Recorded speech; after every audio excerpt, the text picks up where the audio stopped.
How's it going, everybody? So in today's video, we're going to be talking about what it is like to join the Army in the year of 2024. My name is Sean Millette. Let's get right into the video. Before we get into today's video, make sure you leave a like, comment something down below if you have any questions about the military, if you have any questions about shipping out to basic training, advanced individual training, or just any questions in general. And also, make sure you hit that subscribe button. One thing I want to touch on is I get people that tell me all the time that they would love to join the Army, but then they come up with some excuse. They say, but ... fill in the blank. Now, the issue I have with that is there's always some sort of excuse as to why they can't join. And it's important to remember there's always going to be pros and cons as to why you can or cannot join the military at that certain time. In reality, the only person that stops you from joining the Army is yourself. It's also important to remember that there is no right time to join the military versus some other time. There's always going to be conflicts going on. I know people love to look at the news, see what's going on in the world, and say, yeah, I don't really think I should join the military right now because of what's going on. And the issue with that is there's always conflicts going on. There's always going to be different reasons. If you watch the news, there's going to be different stuff going on at all times. If you really want to serve your country and serve in the Army, you might as well just do it sooner rather than later. I've also had some people tell me kind of the same thing. Oh, I would love to join the military, but just not right now. And usually when people tell me that, I just kind of laugh. I'm like, yeah, whatever. I've heard that one before. But then some people have actually proved me wrong, and they've ended up joining later in life. I did have a friend that I used to play sports with in high school, and he said, right now is not the time. I was already in. And, you know, I think 2 years later, he reached out to me and he's like, hey man, I ship out to basic training next month. Any tips you can give me? And I was like, really?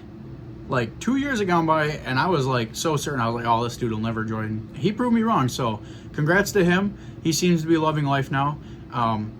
Not saying that the Army is going to fix all your problems, but I do think though that if you have planned on joining the military, or you do right now, I think you should definitely talk to a recruiter and make it happen. Me personally, I kind of went with a straightforward approach. I knew I was thinking about joining the military. I knew I had to pay for my own college some way or another.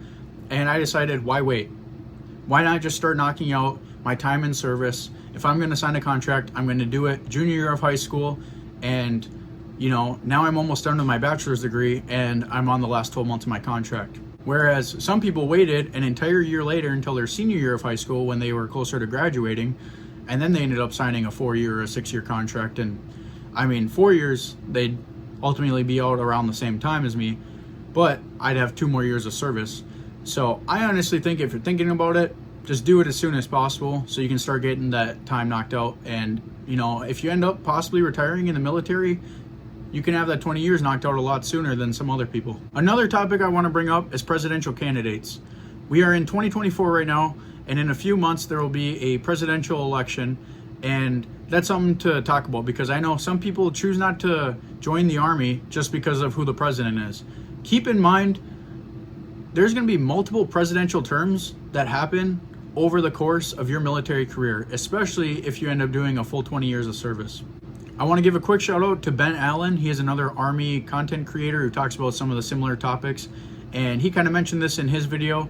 And essentially kind of what he said was, there's never a right time to join the military. You might not have the same beliefs as what the president that is currently elected has, but it's important to remember that you do fall under them at the end of the day.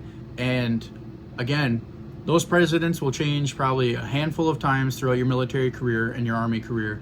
So again, it's just another mental battle in your head that sometimes people overthink about. Now, to add on to that, let's talk about some changes that have happened in recent years within the Army. One change that has happened in recent memory is a tattoo policy, which they have since eased up. Beforehand, you could never have tattoos showing while you wore your OCPs. This included neck tattoos, face tattoos, and even tattoos on your hands and like, I don't know, some like 2 inches on your wrist. Now they've eased that up and said you can have tattoos on some of those body parts. I'm not sure what the exact specifics are because I don't have tattoos in any of those areas. And yeah, that's just one example. If you might have been previously disqualified because of where tattoo placements were on your body, maybe now you're able to join because they've eased up on that regulation. Another change that has happened in recent memory is kind of how basic training starts for you. I think that my company was probably one of the fewer, like towards the end of the last companies to have some sort of shark attack. And that's kind of where you would get off the bus, get to your company and all the drill sergeants would kind of swarm you, and it was just like a high stress event.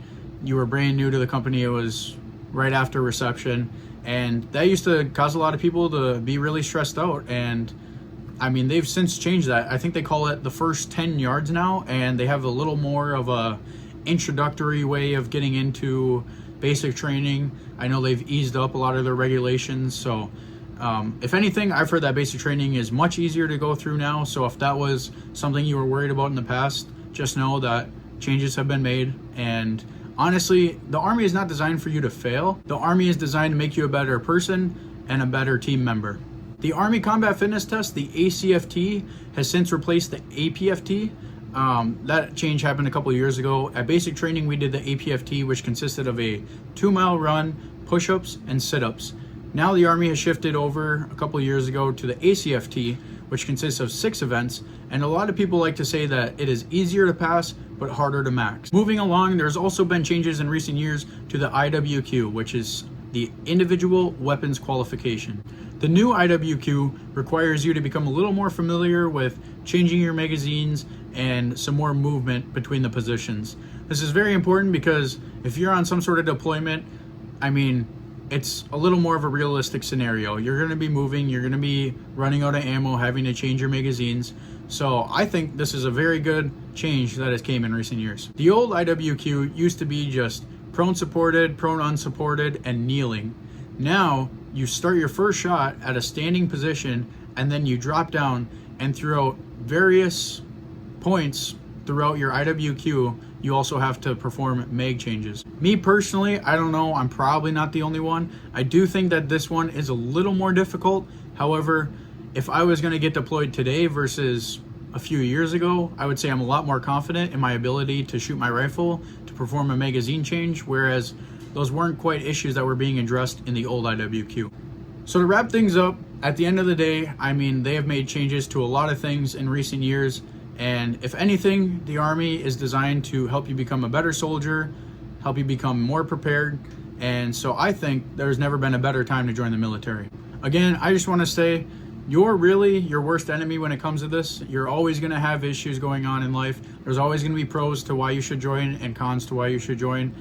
But if you think about it and you think you want to join, I would just do it and make it happen, because you'd rather live the rest of your life happy you made that choice than regretting that you never did.